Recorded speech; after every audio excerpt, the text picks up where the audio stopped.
So attitude is everything in life. Change your attitude, change your destiny.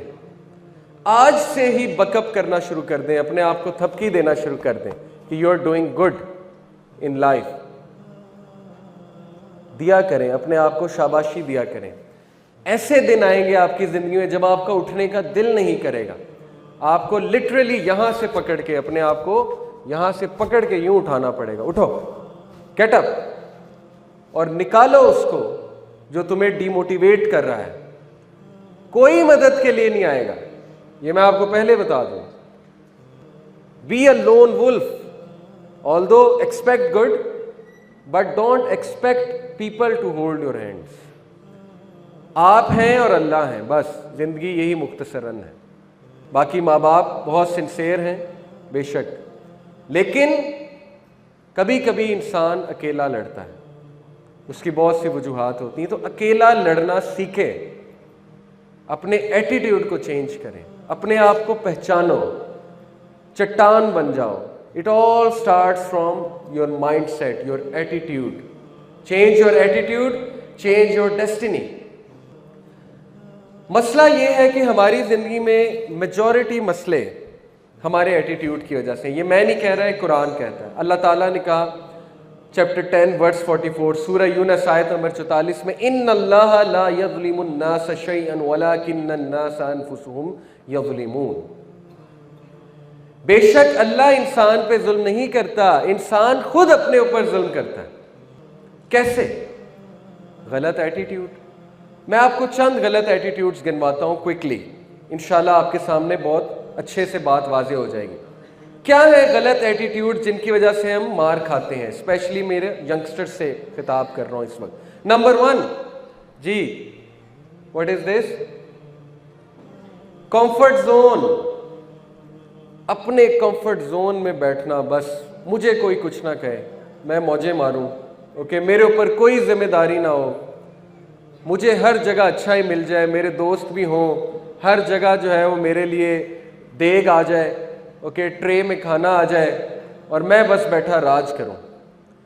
तो सबसे पहले ऐसे लोग गिरेंगे लाइफ में, ओके, सबसे पहले ये ठोकर खाएंगे, क्योंकि जैसे ही ये कंफर्ट जोन से बाहर निकलेंगे बस रोना धोना शुरू. क्या वजह है? शादियां क्यों नहीं चलती आज? हम कंफर्ट जोन में इतने अटैच हो चुके हैं, इतने अटैच हो चुकी है हमारी यूथ, कि जैसे ही जिम्मेदारी पड़ती है तो वैसे ही कंफर्ट जोन डिस्टर्ब होता है.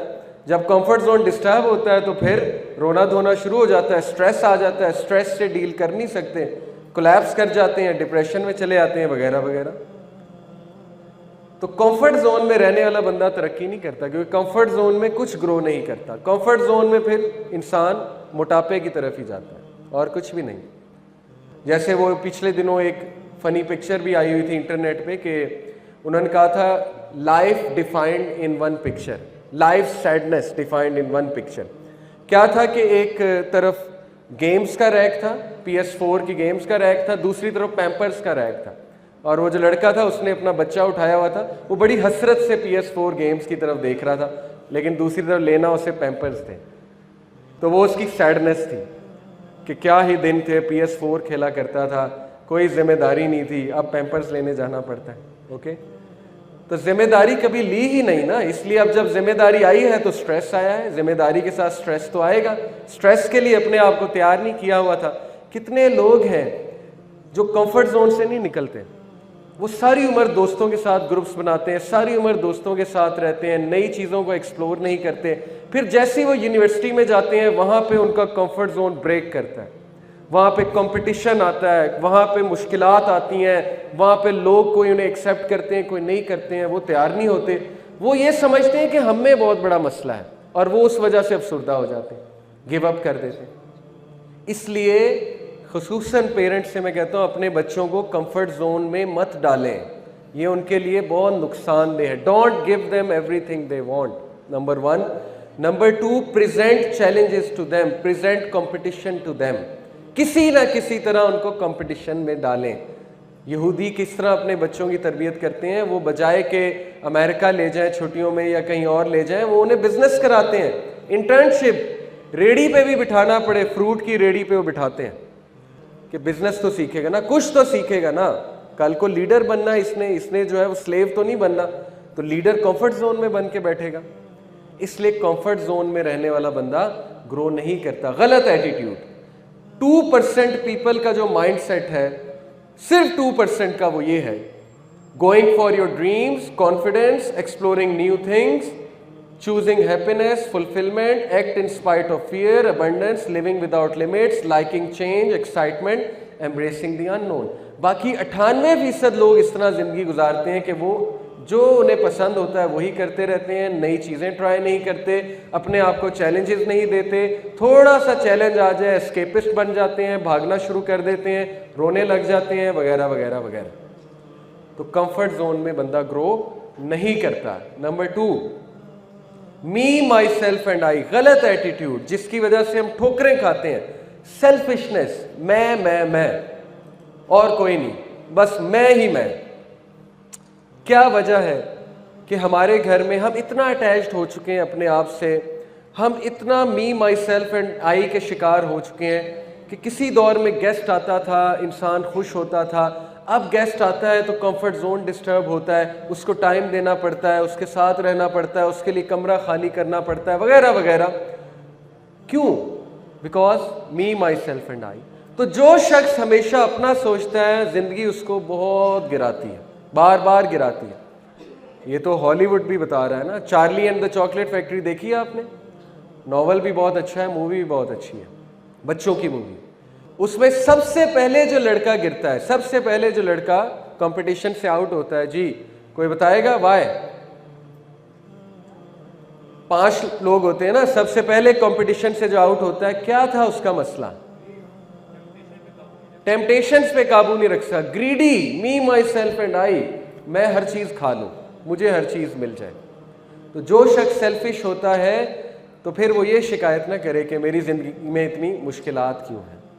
गलत एटीट्यूड। 3rd गलत एटीट्यूड, लिविंग इन पास्ट।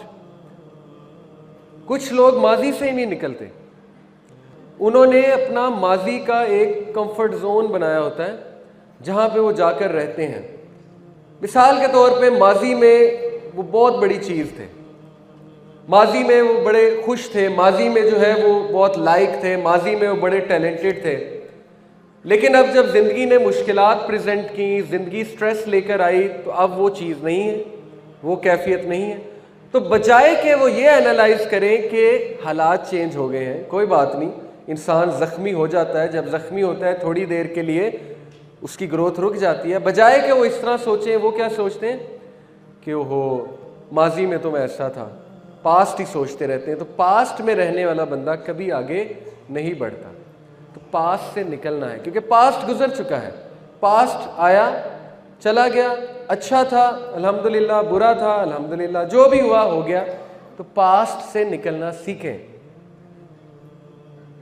एक छोटा सा आपको वाकया सुनाता हूँ कि इशफाक अहमद साहब कहते हैं कि मैंने अपने पोते को अपनी गोद में उठाया हुआ था और बाहर बारिश हो रही थी खिड़की के बाहर, और मैं अपने पोते को दिखा रहा हूँ कि बेटे बाहर देख, बाहर देख, look at the sky, clouds को देखो, देखो ग्रीनरी देखो, बादल देखो, कितनी खूबसूरत दुनिया है।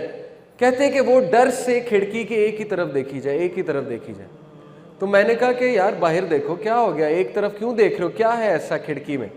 तो उसने कहा दादा ये क्या है? तो जब कहते कि मैंने गौर किया तो वहाँ पे एक मरी हुई मक्खी थी। तो मैं इतना हैरान हुआ, मैंने कहा कि बेटे तुझे मरी हुई मक्खी नज़र आ रही है, बाहर भी तो देखो ना। उसने कहा नहीं ये क्या है? तो कहते उस छोटे से बच्चे ने मुझे एक मसला समझा दिया। मसला ये है कि हमारी ज़िंदगी में देखने वाला बड़ा कुछ होता है, लेकिन हमारी नज़र वो मरी हुई मक्खी पे है बस। वो मरी हुई मक्खी क्या है? हमारा माजी या कोई हादसा।